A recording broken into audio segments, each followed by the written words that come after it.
Prime minister and his cabinet, यही सारे decisions ले, सारे डिसीजन कैबिनेट और उसकी कैबिनेट, प्राइम मिनिस्टर और उसका कैबिनेट, यही सारे डिसीजन।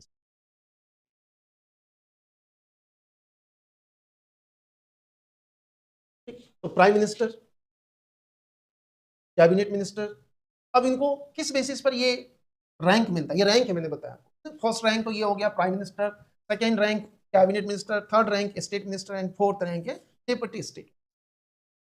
जैसे मैंने आपको बताया कि जब लोकसभा में जिस भी पार्टी को और कोalition पार्टी को मेजोरिटी मिलती है, उसी के लीडर को नहीं as a prime minister appoint करता है। कौन प्राइम मिनिस्टर अपॉइंट करता है? प्रेसिडेंट।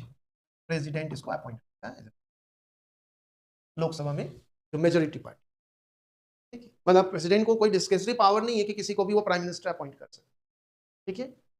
जो सबसे बड़ी पार्टी होगी और जो मेजोरिटी वाली पार्टी है ना, अगर मेजोरिटी किसी के पास नहीं है तो उस टाइम जो सिंगल लार्जेस्ट पार्टी हो या जो सिंगल जो कोalition, जो लार्जेस्ट कोalition पार्टी, गठबंधन दल सबसे बड़ा जो होगा, उसके जो लीडर होगा उसी को वो प्राइम मिनिस्टर, ठीक है। तो प्राइम मिनिस्टर अपॉइंट हो गया। फिर प्राइम मिनिस्टर के रिकमेंडेशंस पर प्रेसिडेंट अदर मिनिस्टर्स को अपॉइंट करता है। तो प्रेसिडेंट सिर्फ एज ए मिनिस्टर्स अपॉइंट करता है, मतलब प्राइम मिनिस्टर ने कहा कि इन लोगों को आप, है ना, मतलब प्रेसिडेंट के पास एक लिस्ट भेजता है प्राइम मिनिस्टर, और प्रेसिडेंट उन सारे लिस्ट वाले मेंबर्स को मिनिस्टर्स अपॉइंट, ठीक है। ये मिनिस्टर, तो जितने भी ये सारे ये यही है काउंसिल ऑफ मिनिस्टर, है ना, मतलब स्टार्टिंग में वो सिर्फ एज ए मिनिस्टर्स अपॉइंट होते, ठीक है, प्राइम मिनिस्टर, ठीक, एंड मिनिस्टर्स। अब ये टोटल नंबर्स कितना हो सकता है प्राइम मिनिस्टर एंड मिनिस्टर्स, मतलब total number of council of ministers, तो ये पहले ओरिजिनल कॉन्स्टिट्यूशन में ये फिक्स नहीं था, ठीक है। अब इसको अमेंडमेंट के थ्रू फिक्स कर दिया, है ना, 91, है ना, अमेंडमेंट नंबर 91 2003, ठीक है। ओरिजिनल कॉन्स्टिट्यूशन में ये कितना साइज होगा इसका कोई प्रोविजन नहीं था, जो आप अपने अकॉर्डिंग कर सकते, ठीक है। अब एक्चुअली इसमें क्यों हुआ ऐसा कि ईयर 1989 ऑनवर्ड्स हमारे यहाँ डेमोक्रेसी में देखो तो डेमोक्रेटिक पार्लियामेंट्री सिस्टम, तो उसमें क्या हुआ कि कोई भी पार्टी, एक सिंगल पार्टी मेजोरिटी अचीव नहीं कर पा रहा, मतलब कोalition गवर्नमेंट का एक ट्रेंड शुरू हुआ ईयर 1989 ऑनवर्ड्स, ठीक है। 1989 जो लोकसभा बनी वो भी, है ना, एक तरह से मेजोरिटी किसी को था नहीं। फिर 1991 में बनी वो भी, इस तरह से जितने भी लोकसभा का फॉर्मेशन हुआ उसमें किसी भी पॉलिटिकल पार्टी को, सिंगल पार्टी को मेजोरिटी नहीं मिली। तो फिर क्या हुआ, बहुत सारे पार्टी को जोड़कर मेजोरिटी शो किया। तो बहुत सारे पार्टी को, तो बहुत सारे पार्टी वाले क्या तब आएंगे ना जब आप उनको कुछ पोस्ट दोगे। तो क्या हुआ कि इस टाइम एक ट्रेंड शुरू हुआ कि भाई सबको मिनिस्टर बनाओ, मतलब सारे दूसरे छोटे पार्टीज को सेटिस्फाई करने के लिए सबको मिनिस्टर बनाओ। तो इस तरह से क्या, जो गवर्नमेंट का जो एक्सपेंडिचर, पब्लिक एक्सपेंडिचर वो बढ़ गया, बर्डन तो हम पर आएगा, फिर फाइनली पब्लिक पर आएगा। भाई जो काम 50 मिनिस्टर मिलकर कर सकता है, अब पॉलिटिकल सिचुएशन ऐसा आ गया कि अब उनको 100 मिनिस्टर बनाना पड़ा, मतलब 50 मिनिस्टर का एक्सपेंडिचर, नहीं मिनिस्टर का एक्सपेंडिचर बहुत ज्यादा होता है, तो वो अब बर्डन हम पर आ गया। तो फाइनली इस बर्डन को कम करने के लिए, इसको रिड्यूस करने के लिए पार्लियामेंट ने ही एक अमेंडमेंट बिल लाया कि काउंसिल ऑफ मिनिस्टर्स के नंबर को लिमिट कर, है ना। तो इस अमेंडमेंट के थ्रू काउंसिल ऑफ मिनिस्टर्स के नंबर को लिमिट कर दिया। कैसे? तो ये जो होगा ये कितना होगा, not more than 50%, 15%, not exceed, है ना, 15% ऑफ लोकसभा, ठीक है। लोकसभा में, है ना, जितने भी मेंबर्स होता है उसका 15% मैक्सिमम, इंक्लूडिंग प्राइम मिनिस्टर। हाँ, कम हो सकता है लेकिन इससे ज्यादा नहीं हो सकता, 15% से ज्यादा नहीं कर सकता, ठीक है, इंक्लूडिंग प्राइम मिनिस्टर, ठीक है। ये प्रोविजन कर, कब किया ये प्रोविजन? 91 अमेंडमेंट, 91st अमेंडमेंट 2003, ठीक है।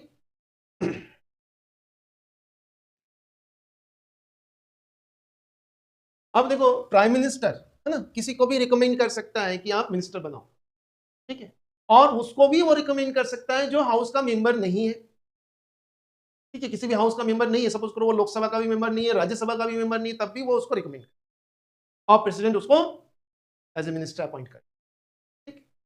लेकिन प्राइम मिनिस्टर ऐसे किसी मेंबर को एज ए मिनिस्टर रिकमेंड नहीं कर सकता प्रेसिडेंट को जिसको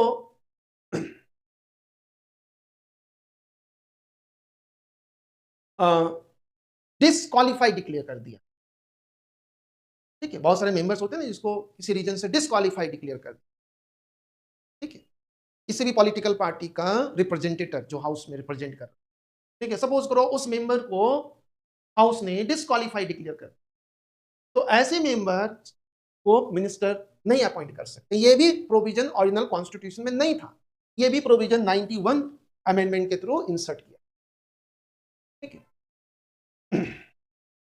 मतलब सोचो कि अगर कोई मेंबर नहीं है तो उसको मिनिस्टर अपॉइंट कर सकता है, लेकिन कोई मेंबर है और उस मेंबर को डिसक्वालीफाई डिक्लेयर कर दिया है तो वो फिर मिनिस्टर अपॉइंट नहीं हो सकता, ठीक है। ओरिजिनल कॉन्स्टिट्यूशन में ऐसा नहीं था, ये 91st अमेंडमेंट के थ्रू इसको बाद में बनता है ना जी। राज्यसभा मेंबर आज भी वो जब से मिनिस्टर है वो राज्यसभा मेंबर पोस्ट को एंजॉय कर रहा है, राज्यसभा मेंबर है वो, लोकसभा मेंबर नहीं है। देखो बहुत सारे लीडर्स, बहुत सारे है ना पर्सनालिटी ऐसा होता है जिसमें लीडरशिप की क्वालिटी तो है, ठीक है, लेकिन वो पब्लिकली वो इतना पॉपुलर नहीं है, तो ऐसे पर्सनालिटी है ना वो इलेक्शन में पार्टिसिपेट करने से वो अवॉइड करते कि हमें इलेक्शन नहीं करना, क्योंकि वो पॉपुलर फिगर नहीं है, ठीक है, वो पॉपुलर फिगर है ही नहीं, वो किसी कॉन्स्टिट्यूंसी में जाकर अगर इलेक्शन में फाइट करता है तो वो हार सकता है लोकल लीडर से, क्योंकि लोकल लीडर वहां का पॉपुलर फिगर है।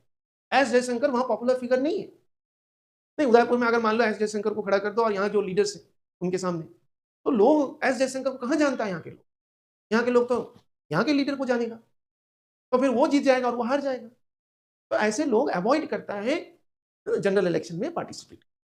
लेकिन गवर्नमेंट को लगता है, प्राइम मिनिस्टर को लगता है कि इसका कंट्रीब्यूशन बहुत एसेंशियल है, तो फिर ऐसे लोगों को क्या करते हैं वो पीछे के दरवाजे से मिनिस्टर बनाते हैं। पीछे के दरवाजे से मतलब राज्यसभा मेंबर को, राज्यसभा मेंबर बनना आसान है किसी भी पॉलिटिकल पार्टी को, है ना, कोई भी पॉलिटिकल पार्टी इजीली किसी को भी राज्यसभा मेंबर अपॉइंट कर सकता है। लेकिन लोकसभा मेंबर तो पब्लिक वोट करता है ना, अब पब्लिक नहीं पॉपुलैरिटी के अकॉर्डिंग वोट बिल्कुल बना सकते हैं, किसी को भी बना सकते हैं, बाद में उसको राज्यसभा मेंबर भी बना सकते हैं, है ना, तो कोई भी बन सकता है मिनिस्टर, ठीक है, लेकिन अगर वो किसी भी हाउस का इधर लोकसभा और राज्यसभा मेंबर नहीं है तो उसको विद इन 6 मंथ, 6 महीने के अंदर उसको हाउस की मेंबरशिप लेनी होगी, इधर किसी भी हाउस, ठीक है। तो 6 महीने में कौन से हाउस का मेंबर ले सकते, जनरली राज्यसभा का ही मेंबरशिप का वो इजिली मिल जाता है ना।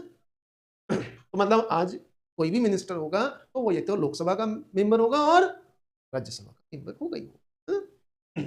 अगर किसी हाउस का मेंबरशिप नहीं है तो उस कंडीशन में वो 6 महीने से ज्यादा उस पोस्ट को होल्ड नहीं कर सकता मिनिस्ट्री।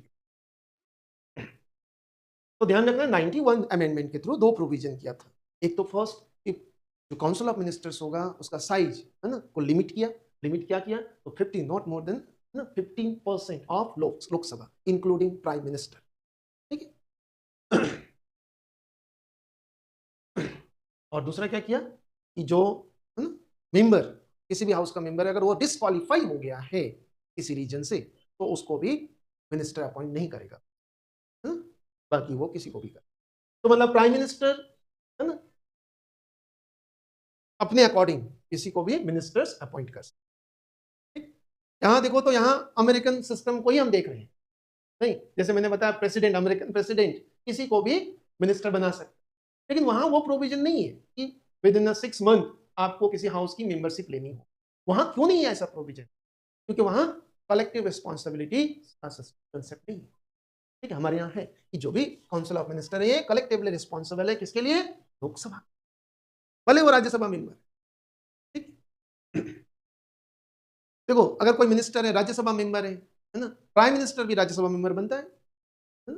जैसा अब देखो इंदिरा गांधी फर्स्ट टाइम जो प्राइम मिनिस्टर बनी थी वो Rajya Sabha member, Manmohan Singh 2 terms prime minister रहा, लेकिन वो कभी लोकसभा मेंबर नहीं बना, वो हमेशा राज्यसभा के थ्रू ही आया, ठीक। तो और वहां ऐसा नहीं है अमेरिका में, वो किसी भी हाउस में है नहीं भी है तो भी चलेगा, क्योंकि प्रेसिडेंट चाहता है कि वो बने।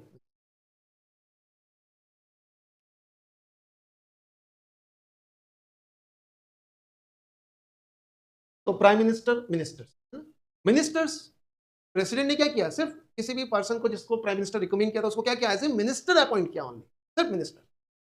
अब इस मिनिस्टर को कौन सा रैंक प्रोवाइड करेगा, इसको कौन सा पोर्टफोलियो प्रोवाइड करेगा, वो डिपेंड करता है प्राइम मिनिस्टर।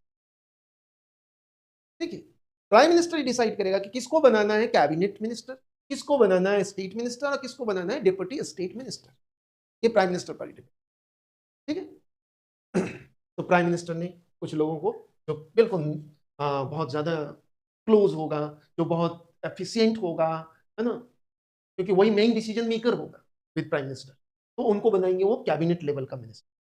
ठीक है, जैसे कैबिनेट मिनिस्टर, इसमें है ना, कैबिनेट मिनिस्टर में 20 का प्रोविजन है, 20 तक कैबिनेट मिनिस्टर्स बनाते हैं। मतलब ये कोई कॉन्स्टिट्यूशनल प्रोविजन नहीं है, कॉन्स्टिट्यूशन में तो कैबिनेट वर्ड का ही यूज नहीं हुआ है कहीं, वो तो अमेंडमेंट के थ्रू 44th अमेंडमेंट में cabinet word first time article 352 में इंसर्ट हुआ है। वो भी किस कंटेक्स्ट में आप समझ रहे हो, 352 में क्या प्रोविजन है, नेशनल इमरजेंसी।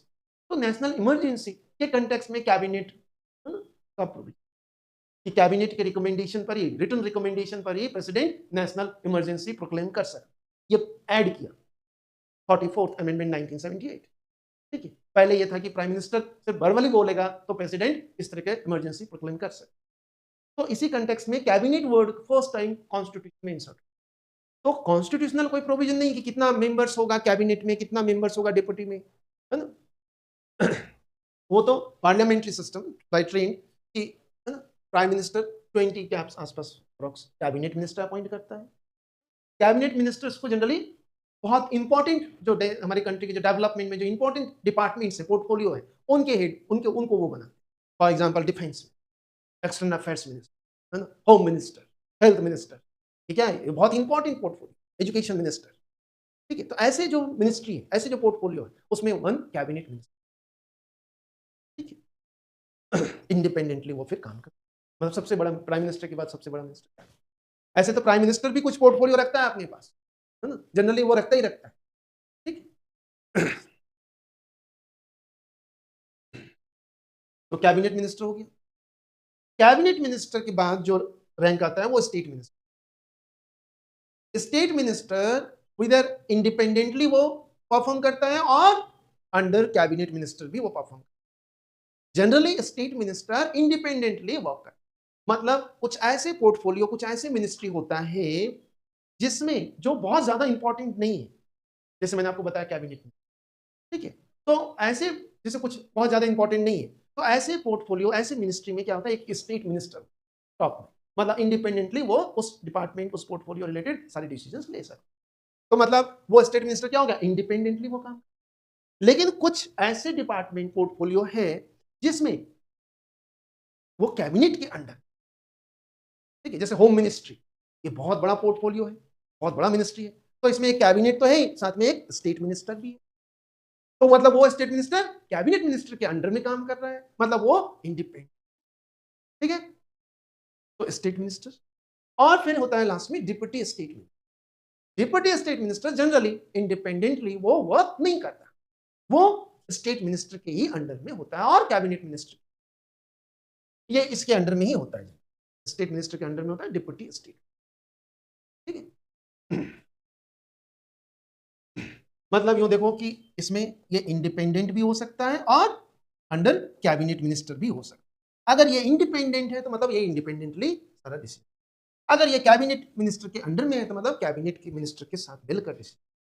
ठीक है, ये स्टेट मिनिस्टर के अंडर में होता है डिप्टी स्टेट मिनिस्टर। ठीक है, डिप्टी स्टेट मिनिस्टर जब भी कोई डिसीजन लेगा वो स्टेट मिनिस्टर मतलब अपने बॉस को कॉन्फिडेंस में। तो इस तरह से देखो तो ये काउंसिल ऑफ मिनिस्टर्स में इस तरह के। ठीक है, अब ये तो प्रोविजन है, पार्लियामेंट्री सिस्टम में ये है काउंसिल ऑफ मिनिस्टर। एक और भी मिनिस्ट्री होती है, उसको बोलते हैं हम लोग इंडिपेंडेंट मिनिस्टर। इंडिपेंडेंट मिनिस्टर मतलब कोई ऐसा पोर्टफोलियो उसको दिया है जिसमें वो इंडिपेंडेंटली वर्क करे, जस्ट लाइक स्टेट मिनिस्टर, लेकिन उसको स्टेट मिनिस्टर का स्टेटस ना देकर उसको क्या दिया, इंडिपेंडेंट मिनिस्टर। ठीक है, ऐसा भी होता है, लेकिन ये तब होता है जब, है ना, इंडिपेंडेंट इंडिपेंडेंट ये ऐसा तब होता है जब ये पर्सन है ना, लेवल मतलब स्टैंड, मतलब यूं कह सकते हैं उसका स्टेटस तो कैबिनेट के अकॉर्डिंग है, लेकिन प्राइम मिनिस्टर के कुछ कह सकते हैं मजबूरियां हैं कि उसको वो कैबिनेट का स्टेटस नहीं दे पा रहा है। तो उस कंडीशन में अब उसको स्टेट का स्टेटस दे दिया, स्टेट मिनिस्टर का स्टेटस दे दिया, तो ये नाराज हो जाएगा। तो उस कंडीशन में इसको क्या किया, ना ही उसको कैबिनेट दिया और ना उसको दिया स्टेट मिनिस्टर, तो उसको दे दिया इंडिपेंडेंट मिनिस्टर, है ना। तो इंडिपेंडेंट मिनिस्ट्री और स्टेट मिनिस्ट्री इन दोनों का जो रैंक है ऑलमोस्ट इक्वल, ठीक है। लेकिन इसको फील ना हो कि भाई मुझे कैबिनेट के अंडर में रखा है, इसलिए वो दे दिया इंडिपेंडेंट चार्ज। समझ में आ रहा है ना, क्यों नहीं है, इसी में मैंने लिखा है, ये भी काउंसिल ऑफ मिनिस्टर का ही पार्ट है, ठीक है। लेकिन ये स्पेशल कंडीशन में ये इस तरह के मिनिस्टर बनाते हैं, और स्पेशल कंडीशन क्या है मैंने बताया अभी आपको। जनरल कंडीशन में यही होता है, prime minister, cabinet minister, state minister and deputy state. लेकिन कुछ स्पेशल कंडीशन ऐसा होता है जब किसी को मिनिस्टर तो बनाना है लेकिन उसको कैबिनेट मिनिस्ट्री नहीं दे सकते, कैबिनेट का स्टेटस नहीं दे पा रहे, प्राइम मिनिस्टर का कुछ है ना मजबूरी है, वो नहीं दे पा रहे। लेकिन जिसको बनाना है वो कैबिनेट से नीचे, उसका स्टेटस भी नहीं है, तो फिर उस ऐसे कंडीशन में उसको इंडिपेंडेंट चार्जेस दे दिया पर्टिकुलर पोर्टफोलियो का, कि इस मिनिस्ट्री का आप इंडिपेंडेंट मिनिस्टर, ठीक है। तो इस तरह से ये काउंसिल ऑफ मिनिस्टर वर्क कर स्टेटस। अब प्राइम मिनिस्टर, देखो ये कैबिनेट मिनिस्ट्री है with including prime minister cabinet. तो कैबिनेट की जब मीटिंग होती है, कैबिनेट ही मेन डिसीजन मेकर होता है गवर्नमेंट, ठीक है, सारे इंपॉर्टेंट डिसीजन यही लेता है, ठीक। और कैबिनेट की जब मीटिंग होती है तो सिर्फ कैबिनेट ही पार्टिसिपेट कर सकता है, prime minister including prime minister, उसमें स्टेट मिनिस्टर्स पार्टिसिपेट नहीं करता है जनरली। हाँ, अगर किसी स्टेट मिनिस्टर को कैबिनेट में इनवाइट किया है प्राइम मिनिस्टर, तो फिर वो प्रेजेंट हो सकता है, पार्टिसिपेट कर सकता है, अदरवाइज नहीं, ठीक। मतलब ये इसको इनवाइट करेगा तो वही जाएगा इसमें, अगर इसने इसको इनवाइट नहीं किया है तो ये नहीं जाएगा। इसका मतलब ये हुआ कि मेन डिसीजन मेकर यही है कैबिनेट, नहीं, कैबिनेट ही सारे इंपॉर्टेंट, ठीक।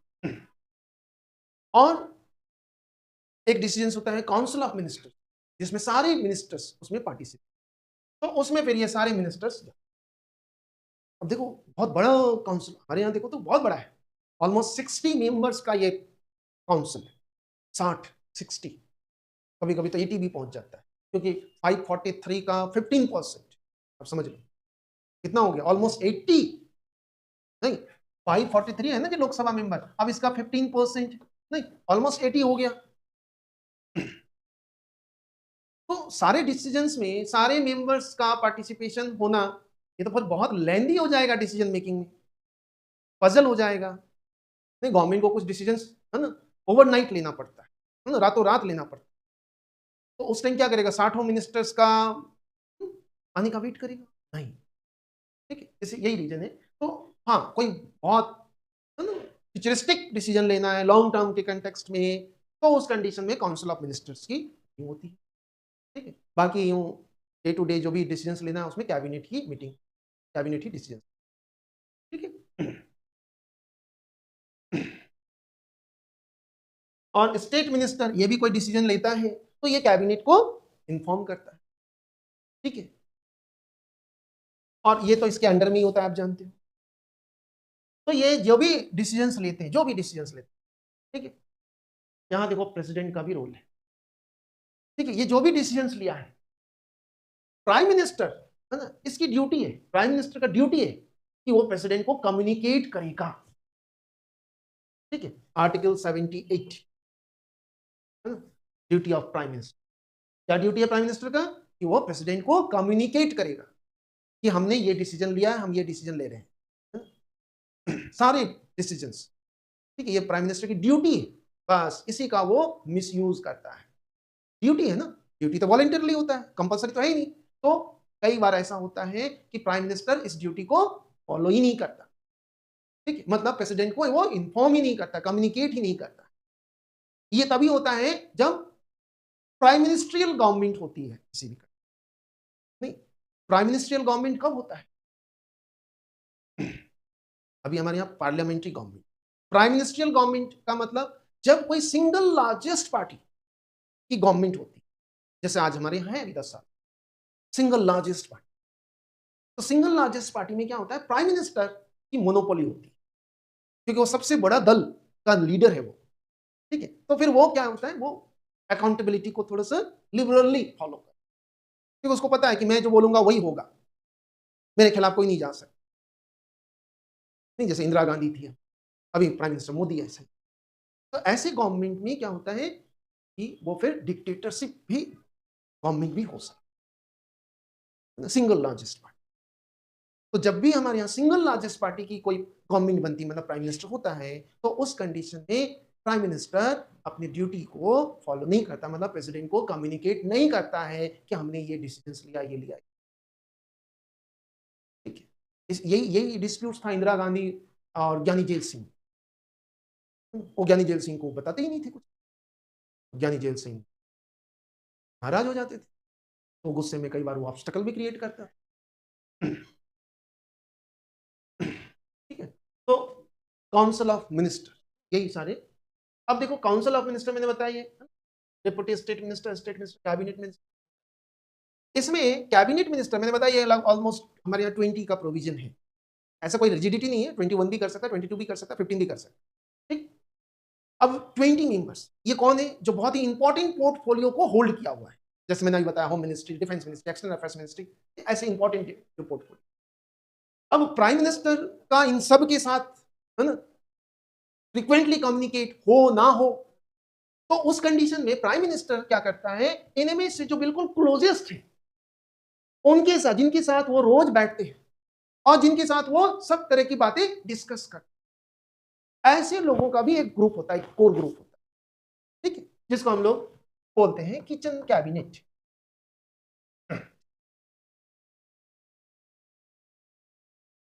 किचन कैबिनेट मतलब एक तरह से मिनी कैबिनेट, छोटा कैबिनेट। इसमें बिल्कुल प्राइम मिनिस्टर अपने एकदम खासम खास कौन होंगे, जिनके साथ वो सारी बातें शेयर करते हो, जिनके साथ डेली उठना बैठना होता हो, जैसे मोदी जी का है अमित शाह, खासम खास, ऐसे कुछ 2-4 मिनिस्टर, है ना, 2-4 जिनके साथ वो सब तरह की बातें से, किचन कैबिनेट मतलब समझो कि किचन तक जिसकी एंट्री है प्राइम मिनिस्टर की किचन, तो प्राइम मिनिस्टर किचन में कौन जा सकता है, हर कोई तो नहीं जा सकता ना, जो बहुत क्लोजेस्ट हो, तो उनकी भी एक। तो एक्चुअल में देखो ना, प्राइम मिनिस्टर जितने भी पॉलिसी डिसीजंस लेते हैं वो इनके, ठीक है। इनर कैबिनेट भी इसको, कैबिनेट के अंदर एक कैबिनेट, इनर कैबिनेट। तो इनके साथ तो वो रोज मीटिंग करता होगा नहीं, इनके साथ वो कभी कभी करते होंगे, इनके साथ तो बहुत रेयरली मीटिंग होती होगी नहीं। तो ये गवर्नमेंट, इंग्लैंड में देखोगे वहां एक डिफरेंट कंडीशन, डिफरेंट सिस्टम, कि जैसे कि ये जो मेजोरिटी पार्टी की गवर्नमेंट ये वहां जो अपोजिशन वाले पार्टी होता है, अपोजिशन जो पार्टी होती है उनकी अपनी एक गवर्नमेंट होती है, जो पावरलेस अपोजिशन है, तो उसके पास तो कोई पावर नहीं होगा, लेकिन फिर भी वो अपनी एक गवर्नमेंट बनाती है, जैसे रूलिंग पार्टी बनाता है गवर्नमेंट, वैसे ही सेम गवर्नमेंट बनती है, जिसको हम लोग बोलते हैं शैडो गवर्नमेंट। ये इंग्लैंड में ही शैडो गवर्नमेंट का सिस्टम, और ये बहुत अच्छा है। मतलब इसमें क्या होता है इस तरह के सिस्टम में, कि जो रूलिंग पार्टी है, जो रूलिंग गवर्नमेंट है, जो काउंसिल ऑफ मिनिस्टर्स हैं, ये बाउंड होता है, मतलब ये फ्रीली जो चाहे वो नहीं कर सकते। क्यों? क्योंकि इसी के पैरेलल ऑपोजिशन वालों ने भी एक शैडो मिनिस्ट्री बना रखा है, काउंसिल ऑफ मिनिस्टर, जो उसको काउंटर करता है। जैसे प्राइम मिनिस्टर है तो ऑपोजिशन वाले ने भी एक प्राइम मिनिस्टर अपॉइंट कर रखा है, होम मिनिस्टर है तो ऑपोजिशन वालों ने भी एक शैडो होम मिनिस्टर अपॉइंट कर रखा है। तो जो रियल होम मिनिस्टर है वो अगर कोई भी एक्शंस लेता है, कोई भी डिसीजन लेता है, कोई भी स्टेटमेंट देता है, तो उसको काउंटर करता है कौन? ऑपोजिशन का होम मिनिस्टर। तो मतलब जो वहां का जो रियल गवर्नमेंट है वो हमेशा नहीं एक्टिव रहता है, वो जानता है कि अगर हमने कुछ भी ऐसा उल्टी पुल्टी कोई भी बातें कर दी तो हो सकता है अपोजिशन वाले उसको इश्यू बनाए, क्योंकि अपोजिशन में वो बैठा हुआ है ऐसा नहीं। हमारे यहाँ अपोजिशन वाले तभी एक्टिव होता है जब प्राइम मिनिस्टर मोदी कुछ बोलता है नहीं, जब प्राइम मिनिस्टर कोई एक्शन लेता है या प्राइम मिनिस्टर कोई स्टेटमेंट देता है, तब अपोजिशन वाले हाथ में बहुत सारे मिनिस्ट्री, वो भी बहुत सारे डिसीजन लेते हैं, बहुत सारे स्टेटमेंट देता है, तो उसको चेक करने के लिए नहीं बनाते, है ना? इससे क्या होता है, हमारी डेमोक्रेसी और ज्यादा अकाउंटेबल होगा। तो वो इंग्लैंड में ये बहुत बढ़िया प्रोविजन है शैडो कैबिनेट का, ठीक है। हमारे यहाँ ऐसा प्रोविजन नहीं है, नहीं करते, नहीं काउंटर करते। उसको हमेशा ध्यान दिलाता है, याद दिलाता है कि भाई तुम एक जिम्मेदार रिस्पॉन्सिबल पोस्ट में बैठे हुए हो, है ना? तो कोई गलत काम करता है उसको तुरंत बताता है कि देखो ये इसने, इस मिनिस्टर ने ऐसा कहा। इससे क्या होता है, ये बाउंड होगा, ये फ्रीली जो चाहे वो नहीं कर सकता ऐसे। जैसे हमारे यहाँ कोई नहीं है इनको कंट्रोल, सिवाय हाउस। नहीं, हाउस क्या है, हाउस सालों भर एक्टिव नहीं रहता है। एक साल में 365 दिन होता है, उसमें 100 दिन भी ये बैठते, इनकी सेशन नहीं चलता। तो फिर ये तो एक्चुअली में देखे, प्रैक्टिकली देखे तो ये फ्री है, इसको कोई रिस्ट्रिक्ट करने वाला, कोई बाउंड करने वाला कोई अथॉरिटी नहीं है। लेकिन ऑपोजिशन है, ऑपोजिशन वाले भी उस तरह से नहीं होते। इंग्लैंड का जो ऑपोजिशन है वो ज्यादा इफेक्टिव है ना, किसी भी कंट्री में, डेमोक्रेटिक कंट्री में, है ना, वो डेमोक्रेसी, है ना, वो तभी मजबूत होगा, स्ट्रांग होगा जब ऑपोजिशन स्ट्रांग है। ऑपोजिशन तब स्ट्रांग होगा जब रूलिंग गवर्नमेंट को, है ना, काउंटर कर, क्रिटिसाइज करता है उसके एक्शंस, है ना, उसके कामों का आलोचना करता है, ठीक है, करते रहना चाहिए। इससे क्या होता है, वो गवर्नमेंट रिस्पॉन्सिबल रहता है। हमारे यहाँ क्रिटिसाइज होती नहीं, और होती भी है तो रूलिंग पार्टी वाले उस क्रिटिसाइजर, मतलब अपोजिशन वाले लीडर को इस तरह से उसको पॉजिटिवली नहीं लेता है। हमारे यहाँ जनरली अपोजिशन पार्टी वाले कोई क्रिटिसिज्म करता है रूलिंग पार्टी, रूलिंग गवर्नमेंट को, तो उसको पॉजिटिव वे में नहीं लेता है, उसको वो नेगेटिव वे में लेता है। अच्छा तुम ऐसे, तुम्हारे काम, तुम्हारे तुम्हारे समय में क्या हुआ था पता है ना, तुम्हारी माँ ने क्या किया था याद है ना, वो याद दिलाता है, ठीक है। तो इस तरह से क्या होता है, हमारी डेमोक्रेसी वीक हो।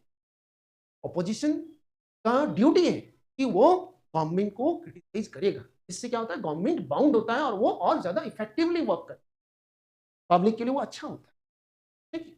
अगर ऑपोजिशन को आप ऑपोजिशन का ही क्रिटिसिज्म करने लगे, ruling party, ruling government opposition का ही क्रिटिसिज्म करेगा, तब तो फिर ऑपोजिशन को आप एक तरह से मुंह बंद कर रहे हो।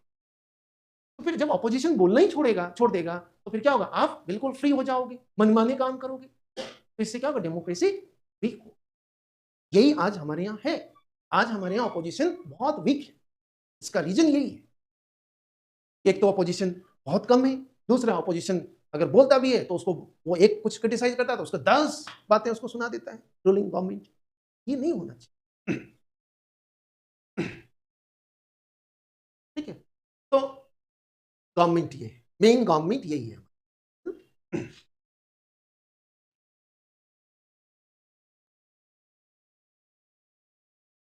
तो इसमें आपने सब सब देख लिया, शैडो गवर्नमेंट, है ना, शैडो कैबिनेट सब होता है। जैसे इनका कैबिनेट शैडो वाला इंग्लैंड में ऐसा होता है, हमारे यहाँ ऐसा, है ना। कुछ टाइम पहले राजस्थान में ऐसा हुआ था स्टार्ट, है ना, कांग्रेस थी उस टाइम अपोजिशन में, ऐसा किया था, लेकिन बाद में वो ट्रेंड भी खत्म।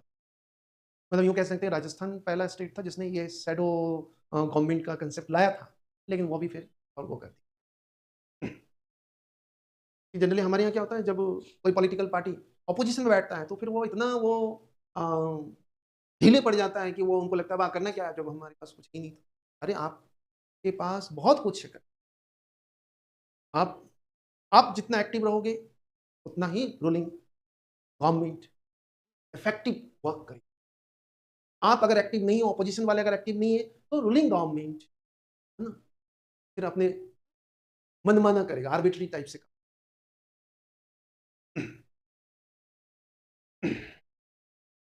तो काउंसिल ऑफ मिनिस्टर, है ना, इस तरह से वर्क कर। अब देखो प्राइम मिनिस्टर, प्राइम मिनिस्टर सब कुछ है। प्राइम मिनिस्टर है तो ये काउंसिल है, प्राइम मिनिस्टर नहीं है तो ये काउंसिल नहीं। सपोज करो आज प्राइम मिनिस्टर रिजाइन कर दे, तो पूरी council of minister automatically dissolve हो, रिजाइन करने की जरूरत नहीं, वो ऑटोमेटिकली डिसॉल्व हो। मतलब किसी भी रीजन से अगर प्राइम मिनिस्टर का पोस्ट वैकेंट हो जाता है, तो उस कंडीशन में council of minister automatically dissolve हो जाए, ऑटोमेटिक।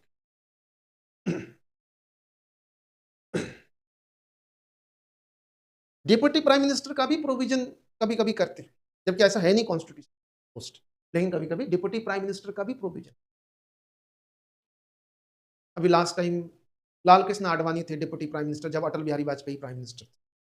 मतलब ऐसा तब होता है सिचुएशन, ये पॉलिटिकल पोस्ट है, ऐसा तब होता है सिचुएशन जब कोई गवर्नमेंट, कोई रूलिंग पार्टी, कोई मेजोरिटी पार्टी और कोalition पार्टी में 2 ऐसे पर्सन हैं जो प्राइम मिनिस्टर के पोस्ट के लिए दावेदार हैं।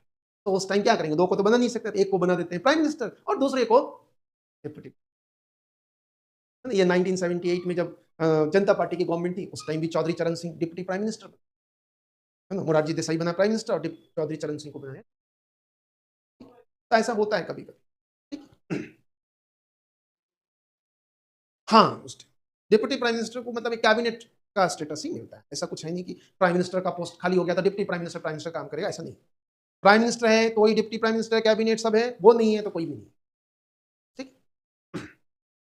तो प्राइम मिनिस्टर का पोस्ट एक भी दिन अगर वैकेंट हो जाता किसी रीजन से, डेथ हो गई, रिजाइन कर दिया, तो पूरी काउंसिल डिसॉल्व हो। और ये काउंसिल ऑफ मिनिस्टर, है ना? प्राइम मिनिस्टर हेड है, प्राइम मिनिस्टर सब कुछ है। मतलब हमारा जो रियल गवर्नमेंट है, रियल पावर, वो प्राइम मिनिस्टर ही एक्चुअली में एंजॉय करता है। जैसे अमेरिका में अमेरिकन प्रेसिडेंट एंजॉय, वैसे हमारे यहाँ, ठीक। लेकिन हम देखोगे हमारे यहाँ जनरली जो प्राइम मिनिस्टर्स होते हैं, है ना, और मिनिस्टर्स होते हैं, अमेरिका में जो प्रेसिडेंट होता है वो पावरफुल है, बहुत पावरफुल है। लेकिन यहाँ के से जब कंपैरिजन करोगे तो कभी-कभी लगता है कि ये पावरफुल है, इंडियन प्राइम मिनिस्टर पावरफुल, ठीक है? लेकिन एक्चुअल में अमेरिकन प्रेसिडेंट पावरफुल, क्यों? क्योंकि अमेरिका वर्ल्ड को लीड करता है। और वो वर्ल्ड को लीड कैसे करता है पता है? अमेरिका क्यों वर्ल्ड को लीड करता है? क्योंकि वहां जो पावर होल्ड करता है, जो प्रेसिडेंट्स होते हैं, वो बहुत ही ऑनेस्ट, लॉयल रहता है अपनी कंट्री। आप देखोगे लास्ट टाइम जो प्रेसिडेंट था बराक ओबामा, 2 टर्म्स प्रेसिडेंट रहा था, 8 साल। उससे पहले बिल क्लिंटन, वो भी 8 साल प्रेसिडेंट रहा। उससे पहले आप देखोगे जॉर्ज बुश जूनियर, वो भी 8 साल। फिर उससे पहले जॉर्ज बुश सीनियर 8 साल प्रेसिडेंट रहा। लेकिन इनकी आफ्टर रिटायरमेंट, इनकी कंडीशन ऐसा नहीं हो गया कि ये तो बिल्कुल वो बहुत रिच पर्सन हो गया, इनके पास बहुत प्रॉपर्टी हो गया। ये जो बराक ओबामा है, ये इंस्टीट्यूशन में लेक्चर्स देते हैं। बिल क्लिंटन, इनकी तो कंडीशन बहुत खराब, नौकरी करते हैं दोनों, बिल क्लिंटन, हिलेरी क्लिंटन, ये कंपनी में नौकरी करते हैं आज भी। सोचो ये इस कंडीशन है, मतलब आफ्टर रिटायरमेंट ये एक कॉमन मैन रहता है। हमारे यहाँ ऐसा नहीं। हमारे यहाँ मिनिस्टर भी अगर कोई बन गए तो आफ्टर रिटायरमेंट तो वो फिर तो नहीं, बहुत पावरफुल होते हैं, बहुत सारे एसेट्स बना लेते हैं, पता नहीं कहां से बनाते हैं, 300 करोड़, 400 करोड़, 500 करोड़। अमेरिकन प्रेसिडेंट ऐसा नहीं कर पाता है। क्या वो चाहे तो ऐसा नहीं कर सकता? कर सकता है, लेकिन वो उस पोस्ट में रहते हुए सिर्फ अमेरिका को देखता है, अमेरिका के इंटरेस्ट के लिए, वो अपने इंटरेस्ट के लिए नहीं पोस्ट। हमारे यहाँ ऐसा हो, हमारे यहाँ अपना इंटरेस्ट भी देखते हैं, इसलिए आफ्टर रिटायरमेंट देखते हो वो करोड़ों के मालिक बन जाते हैं। नहीं, हाँ, हमारे यहाँ भी हुए हैं ऐसे कुछ प्राइम मिनिस्टर। एक तो लाल बहादुर शास्त्री, वो भी प्राइम मिनिस्टर रहा था, ठीक है। लेकिन जब वो प्राइम मिनिस्टर थे तो उन्होंने एक कार खरीदी थी, ठीक है, फिएट कार, और वो लोन में खरीदा था, 7,000 रुपए का लोन लिया था, ठीक है। और जब उनकी डेथ हो गई, आप जानते हो प्राइम मिनिस्टर पोस्ट में रहते हुए उनकी डेथ हो गई, तो उसके कार का लोन उसकी वाइफ ने पे किया। 7,000 का लोन लिया था, कार खरीदने के लिए वो लोन लेना पड़ता है प्राइम मिनिस्टर को। आप सोच सकते हो ऐसा आज की तारीख में हो सकता है? नहीं। एक थे, मैंने बताया आपको, गुलजारी लाल नंदा, 2 बार वो एग्जीक्यूटिव एडहॉक प्राइम मिनिस्टर बने। एक बार तो जब जवाहरलाल नेहरू की डेथ हुई तब 1964 में, फिर बाद में वो लाल बहादुर शास्त्री की डेथ हुई तब भी वो टेम्पोररी प्राइम मिनिस्टर बना था। 2 बार प्राइम मिनिस्टर रहे, ठीक है। और जब उनकी डेथ हुई, या 94 ईयर ओल्ड एज में डेथ हुई थी, उस टाइम इनके अपना घर भी नहीं था, किराए के मकान में रहते थे। सोचो, जब वो 94 साल के थे उस टाइम उनके पास अपना घर भी नहीं था, किराए के मकान में रहते थे। तो ऐसे भी गांधीयन लीडर थे हमारे, मतलब ऑनेस्ट लीडर। उनको आफ्टर डेथ उनको भारत रत्न अवार्ड मिला। सोचो, किराए के मकान में रहने वाले को after death Bharat Ratna award मिला। ऐसे ऐसे ऑनेस्ट रहे। लेकिन जनरली हमारे यहाँ ऐसे बहुत एक्सेप्शनल है। जैसे मैंने अमेरिकन प्रेसिडेंट का एक सीक्वेंस नाम बताया, 8 साल प्रेसिडेंट रहा है, तब भी वो आज ऐसे पोजीशन में नहीं है कि वो कुछ भी नहीं करेगा, तो भी वो आराम से उनको काम करना। आज भी हमारे यहाँ देखते ही गांधी फैमिली, नहीं, कितने सारे जितने भी प्राइम मिनिस्टर बने हैं, आज वो क्या, उनके जाने के बाद भी उनके फैमिली में भी खूब सारे प्राइम मिनिस्टर, छोड़ो एक सिंपल मिनिस्टर भी कोई बन जाता है तो फिर तो करोड़ों में उनकी संपत्ति बन जाती है अपने आप ही। तो इसलिए वो विश्व गुरु है अमेरिका, कि वहां जो पोस्ट होल्ड करता है वो एक्चुअल में वो अपने नेशन को सर्व करता है। हमारे यहाँ जो पोस्ट होल्ड करता है वो सिर्फ पोस्ट पाने के लिए सब एफर्ट लगाता है, सारे एफर्ट लगाता है। तो सारे एफर्ट मतलब जैसे मान लो आप आईएएस बनते हो या आरएस ऑफिसर बनते हो, पैसे देकर बनोगे, घूस देकर बनोगे, तो फिर क्या उस पोस्ट के लिए आप लॉयल रहोगे? नहीं रहोगे। वैसे ही हमारे यहाँ होता है कि मिनिस्टर्स, प्राइम मिनिस्टर्स जो भी बनते हैं वो ईमानदारी से नहीं बनते, वो तिकड़म बिठाते हैं, गलत सही सब करते हैं। नहीं बोलते ना पॉलिटिक्स में सब कुछ जायज है, तो मतलब सारे काम करते हैं, ठीक है, और उसके बाद प्राइम मिनिस्टर और मिनिस्टर्स बनते हैं, तो फिर वो वहां ही गलत करेंगे। तो फिर वो पूरा फोकस कहां से करेंगे नेशन को सर्व करने में? वो अपना भी पर्सनल नहीं इंटरेस्ट को भी फुलफिल करने में लगाएगा अपना समय। तो फिर हमारा देश कैसे बन सकता है विश्व?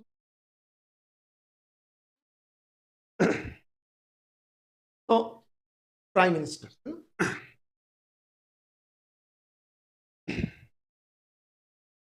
प्राइम मिनिस्टर कौन कौन बने अभी तक ये आपको पता होना चाहिए, है ना? जैसे आप देखो तो 1947 से लेकर 1964 हमारे जवाहरलाल नेहरू प्राइम मिनिस्टर, मतलब फर्स्ट प्राइम मिनिस्टर अभी तक के जितने प्राइम मिनिस्टर बने हैं वो लॉन्गेस्ट टाइम तक इस पोस्ट हो, ऑलमोस्ट 17 ईयर्स, 1947 टू 64, ठीक है। मतलब वो भी 3 टर्म्स के लिए बने थे। अभी मोदी जी भी 3 टर्म्स के लिए बने। अभी अगर मोदी जी ये टर्म्स पूरा कर लेते हैं तो ऐसे इलेक्टेड प्राइम मिनिस्टर सबसे लंबे टाइम तक रहेंगे। 1947 में वो इलेक्टेड नहीं थे जो प्राइम मिनिस्टर जवाहरलाल, है ना, 52 तक तो वो ऐसे ही प्राइम मिनिस्टर। 52 में लोकसभा का फर्स्ट टाइम इलेक्शन हुआ, 52, 57, 61, 62 इलेक्शन हुआ, 3 लोकसभा टर्म्स। लेकिन वो तीसरा जो लोकसभा था उसको कंप्लीट नहीं कर पाए, 64 में ही उनकी डेथ हो। तो मोदी जी अगर ये तीसरा टर्म पूरा कर लेते हैं तो ये elected ministry prime minister, longest elected prime, ठीक। ऐसे टेन्योर वाइज देखें, टाइम वाइज देखें तो अभी तक जवाहरलाल नेहरू सबसे ज्यादा 47 टू 64। फिर इंदिरा गांधी, ये भी लंबे समय तक प्राइम मिनिस्टर। इंदिरा गांधी, है ना, जवाहरलाल नेहरू के बाद लाल बहादुर शास्त्री, फिर इंदिरा गांधी बनी, फिर इंदिरा गांधी के बाद मोरारजी देसाई आए, फिर कुछ टाइम के लिए चौधरी चरण सिंह भी प्राइम मिनिस्टर बने थे, फिर इंदिरा गांधी वापस प्राइम मिनिस्टर बन गई, फिर इंदिरा गांधी की डेथ हो गई यार 1884 में, नहीं डेथ गोली मार दी। फिर राजीव गांधी प्राइम मिनिस्टर बने, वो 89 तक प्राइम मिनिस्टर रहे। फिर विश्वनाथ प्रताप सिंह प्राइम मिनिस्टर बने 1989 टू 90। फिर चंद्रशेखर प्राइम मिनिस्टर बने, वो सिर्फ 4 महीने के लिए थे। फिर 1991 में फिर से कांग्रेस की गवर्नमेंट बनी, पीवी नरसिम्हा राव की गवर्नमेंट बनी। फिर 96 में Atal Bihari Vajpayee first time prime minister बने 13 दिन के लिए। फिर एच डी देवगौड़ा बने प्राइम मिनिस्टर। फिर आई के गुजराल कुछ महीनों के लिए बने प्राइम मिनिस्टर। फिर अटल बिहारी वाजपेयी 13 महीने के लिए प्राइम मिनिस्टर। फिर अटल बिहारी वाजपेयी 5 साल के लिए प्राइम मिनिस्टर। फिर मनमोहन सिंह 2 टर्म्स पूरा किया, 2004 टू 14 और 14 टू 12, नहीं हमारे प्राइम मिनिस्टर मोदी जी। तो अभी तक इतने सारे प्राइम मिनिस्टर है। तो काउंसिल ऑफ मिनिस्टर है ना, ये काउंसिल ऑफ मिनिस्टर, इनके ये कलेक्टिवली रिस्पॉन्सिबल है किसके? लोकसभा के लिए, मतलब लोकसभा में ये अकाउंटेबल है, ठीक है, कलेक्टिवली, ठीक है।